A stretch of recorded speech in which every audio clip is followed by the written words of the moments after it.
On n'est pas responsable de la tête que l'on a, mais on est responsable de la tête que l'on fait. Cette phrase, elle est tellement puissante que je vais la répéter. On n'est pas responsable de la tête que l'on a, mais on est responsable de la tête que l'on fait. Dans cette vidéo, je vais essayer de vous aider à mieux comprendre le body language et surtout vous donner des conseils sur comment vous pouvez mieux maîtriser votre body language. On considère que le choix des mots, ça constitue seulement 20% de la communication. Donc 80%, ça constitue le body language, la voix, etc.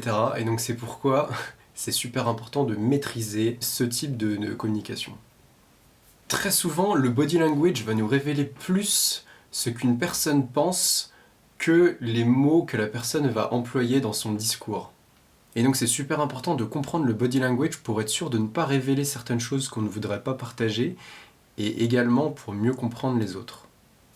Et donc on passe au premier point qui est le fait de sourire.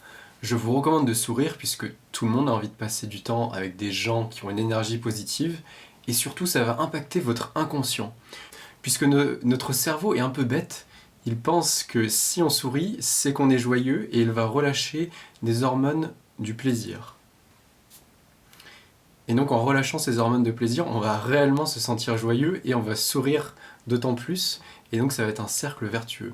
Et donc vous pouvez d'ailleurs le vérifier par vous-même. Si vous vous mettez en boule et que vous faites la tête en croisant les bras et essayez d'avoir des pensées positives à ce moment-là, vous allez voir que c'est super compliqué. Tandis que si vous avez une posture ouverte et que vous souriez, eh bien il est difficile d'avoir des pensées négatives. Alors concernant le sourire, il y a une méthode pour identifier si un sourire est sincère ou pas. C'est qu'il faut regarder au niveau des yeux. Il y a des plissements quand le sourire est réel.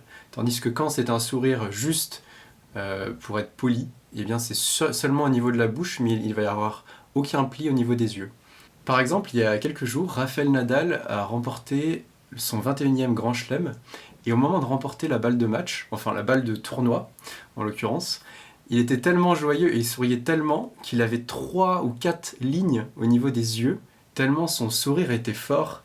Et donc là, on voit vraiment que son sourire, non seulement il était sincère, mais il montrait vraiment énormément d'énergie positive et de joie. Et donc ça, c'est quelque chose de réel qui montre beaucoup de sincérité dans le sourire. On passe au second point qui est de croiser les bras. Alors je vous recommande d'essayer d'éviter un maximum de croiser les bras quand vous allez parler à une personne, puisque inconsciemment, votre cerveau va beaucoup moins écouter la personne et va naturellement avoir tendance à être en désaccord avec la personne. Tandis que si vous avez un body language qui est ouvert, vous allez avoir beaucoup plus tendance à écouter la personne, même si vous n'êtes pas forcément d'accord, et donc comme ça vous allez avoir des meilleures relations avec les gens.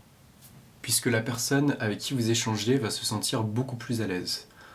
Donc si vous voyez au milieu d'une conversation que vous dites quelque chose d'un petit peu controversé et que la personne avec qui vous échangez se met tout d'un coup à croiser les bras, c'est qu'il y a de grandes chances que cette personne soit en désaccord avec ce que vous êtes en train de dire. Et par la suite, quand vous allez essayer de donner d'autres arguments, ça va être très très dur puisque la personne ne va pas être très ouverte du fait qu'elle a les bras croisés.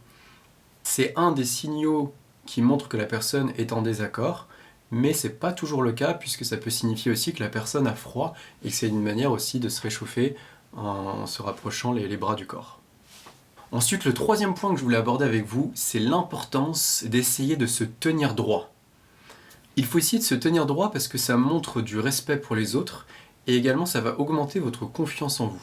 Parce que vous avez sûrement déjà rencontré des personnes qui, quand elles vous parlent, sont pliées vers l'avant et là c'est très difficile d'avoir beaucoup d'énergie et d'avoir plein d'énergie positive quand on est penché vers l'avant. Tandis que quand on se tient droit, ça va multiplier par 10 votre charisme et ça va augmenter votre confiance en vous. Donc si vous êtes grand comme moi, ce que je vous invite à faire, c'est faire de la musculation pour muscler votre dos et également d'investir dans un bureau électrique qui va être adapté à votre taille. Donc soit vous allez pouvoir travailler debout, ou soit quand vous allez être assis, le bureau va être à la bonne hauteur pour que votre dos ne soit pas penché. Et vous allez voir que ça va vous soulager déjà au niveau des douleurs de votre dos, mais également ça va vous aider à vous tenir plus droit dans votre quotidien. Ça change tout d'investir dans un bureau, ça va vraiment vous éviter d'être penché tout le temps, puisque quand on est à des tables qui ne sont pas adaptées à notre taille, on est tout le temps penché, et donc vous allez voir que vous allez augmenter votre charisme et en même temps que vous allez préserver votre dos. Le fait de se tenir droit aussi, ça va affecter votre niveau d'énergie. Il est très dur d'être plein d'énergie quand on est complètement replié sur soi, tandis que quand on se tient droit, notre cerveau va naturellement nous donner beaucoup plus d'énergie. Enfin, on passe au 4e point qui est de regarder dans les yeux. Ça, c'est quelque chose que les gens introvertis ont du mal à faire. Soit ils vont le faire de façon extrême en fixant un peu comme des psychopathes, mais ils vont avoir du mal à regarder dans les yeux des gens. Le fait de regarder dans les yeux, ça montre la confiance que vous avez en vous, mais également l'intérêt que vous portez à la personne avec qui vous échangez. D'ailleurs, si vous êtes célibataire, c'est une arme de séduction qui est très importante, puisque personne n'est attiré par quelqu'un qui va regarder le mur. Regardez profondément dans les yeux des gens, tout le temps, mais de façon naturelle. Ce qu'il faut faire, c'est avoir un regard qui est très détendu, et ne pas forcer les traits de votre visage. Donc vous voyez là, si je regarde dans les yeux, ça choque pas puisque mon visage est détendu. Tandis que si j'ai le visage tendu, je vais tout de suite avoir l'air d'un psychopathe.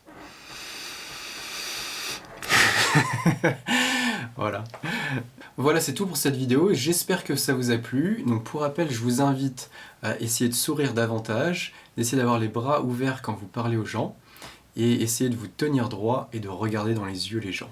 Si vous souhaitez un accompagnement concernant votre body language ou plus particulièrement sur votre confiance en vous, je propose du coaching et je vous invite à me contacter. Dites-moi dans les commentaires si cette vidéo vous a plu et puis je vous dis à bientôt. Allez, salut! Ciao!